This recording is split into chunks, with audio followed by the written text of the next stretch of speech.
Hello everyone, and thank you for watching once again. My name is Neferititi, spiritual life coach and mind body fitness instructor, and you can find my information in the description box below. It's kind of chilly out here today, but I'm getting in my nature therapy, so excuse me if I keep my hood on.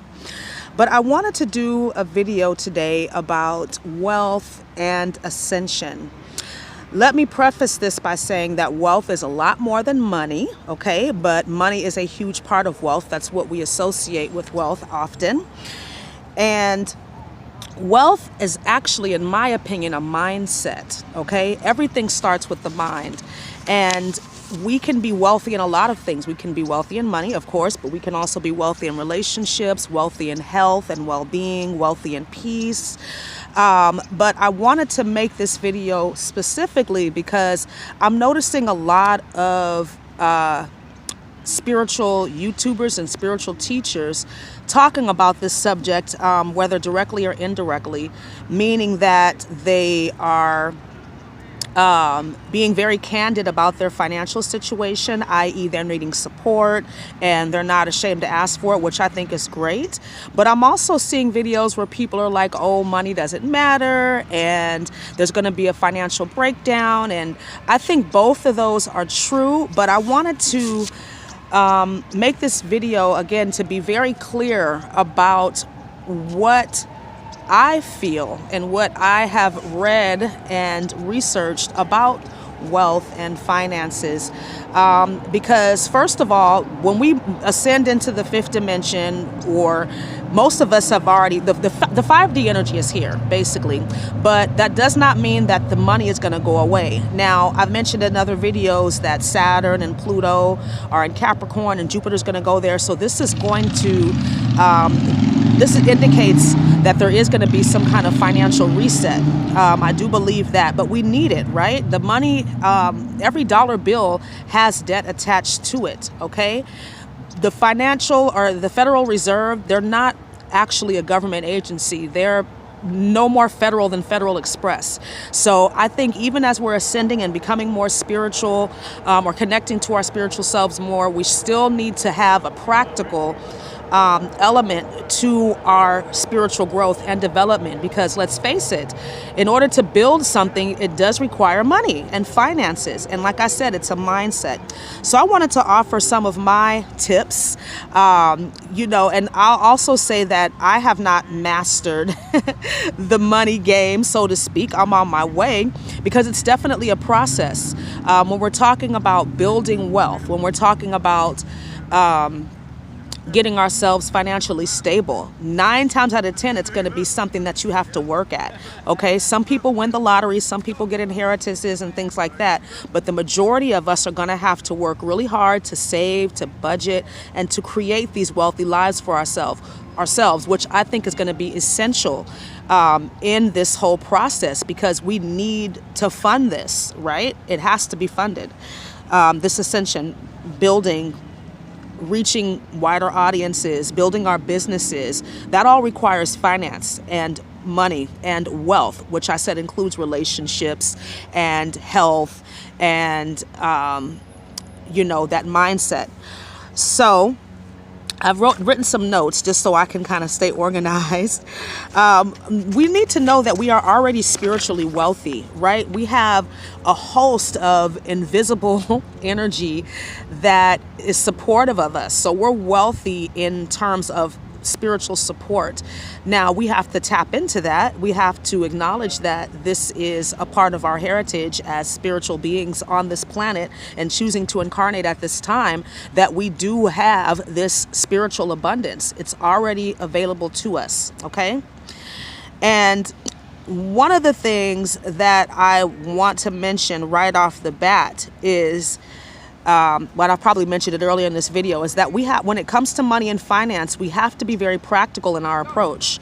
You know, faith is great, hope is great, the law of attraction is great, but these are not strategies, okay? Wealth has to be built, and that requires a plan. So the first thing I want to mention as far as my tips is maintaining a budget. Now, there's hundreds of books out there on how to create a budget. There's lots of apps, but I feel like that's very, very important for you to maintain a budget. And I don't care how much money you have, but you need to be a good steward of it, okay? The second is, we need to get rid of this whole keeping up with the Joneses mentality and trying to, be up on trends and trying to drive the most expensive car and live in the biggest house. Like, this is definitely, I feel, a part of the service to self energy. It makes more practical sense to live within your means and to live a life of modesty and simplicity, because then you don't have to worry, right? And when you're worried, when you're in fear, that just attracts more of that energy. So most people that you meet, especially most people before the age of 40 or 50, are broke. So don't feel bad if that's you. I mean, if you're broke and you're in your 40s or in your 30s or early 40s, you're just one of the gang, okay? So don't feel bad, but you don't have to stay there. And that requires you to maintain a budget, to live a life of modesty and simplicity. Now, I know not everybody will agree with me on that, but I just know that that's a sure way to build and accumulate financial wealth anyways. And there's nothing, this is my next tip, there's nothing spiritual about poverty, okay? Nothing. This whole idea, I'm broke, but I'm spiritual. I mean, you can't really make an impact if you don't have the means to do so. And again, that worry energy is there. That fear energy is there. I don't care what anybody says. If you're broke, you are worried, okay? You are in fear, period. Otherwise, you wouldn't even be attracting that experience. And that's just my opinion. But I just have noticed that with my clients and with people that I've talked to, that it's really a bunch of bullshit. You need to be able to take care of your basic needs in order to serve in the most productive and energetic way, okay?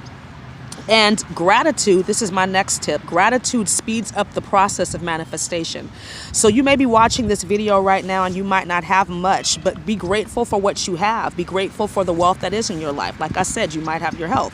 You might have your relationships, beautiful children. You might be in a good, solid, intimate relationship. Maybe you don't have a car or something like that, but you have your 2 legs to walk on. Be grateful for even having the eyes and ears to see and watch this video, right? So gratitude definitely speeds up the process of attracting what it is that you need.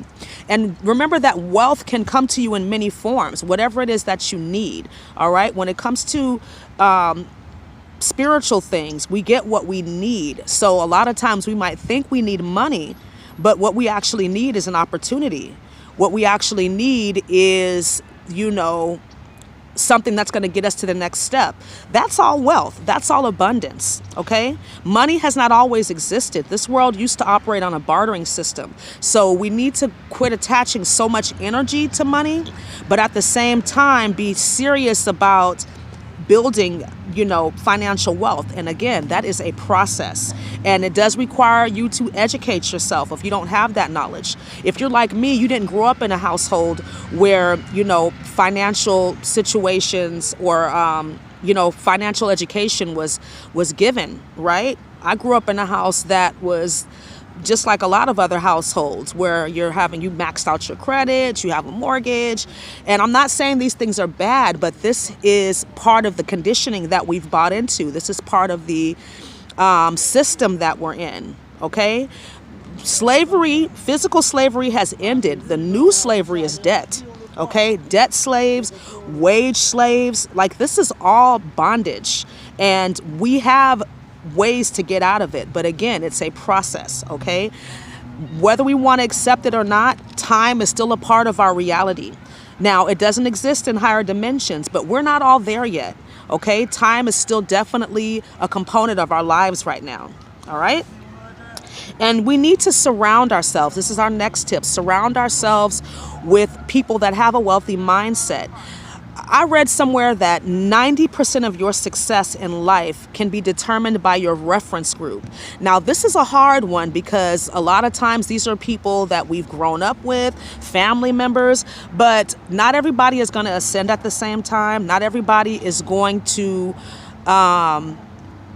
be willing to do the work and be persistent, and perseverance is a big part of this. Not everybody's willing to do that, and it might become necessary. Well, I'm going to rephrase that. It will become necessary for you to separate yourself from certain people that are not on the same page as you, that don't have the same mindset as you, that you are developing as you are trying to acquire more wealth, okay?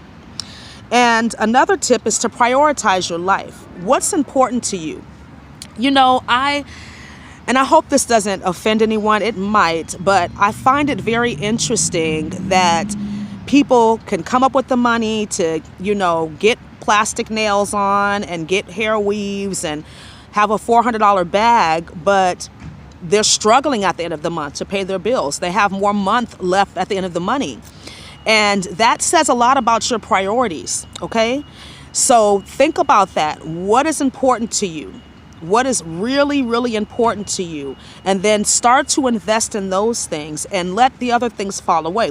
This goes back to my other point in, you know, living a life of simplicity and modesty, because a lot of times the things that we do, especially when it comes to outer appearance, is just to impress other people.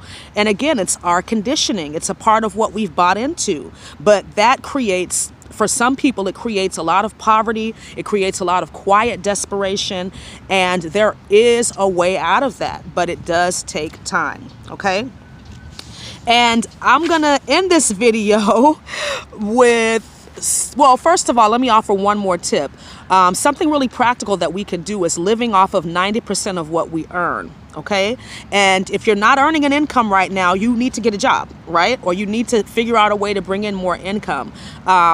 Like I said, this financial reset that we're going to go through, people are going to be very, very shocked and maybe a little disoriented or disappointed, because a lot of the things that we have known to be a part of our financial system, companies and, you know, Big Brother, whoever, all of that's going to be dissolving because it can't maintain itself in this new energy, this new vibration.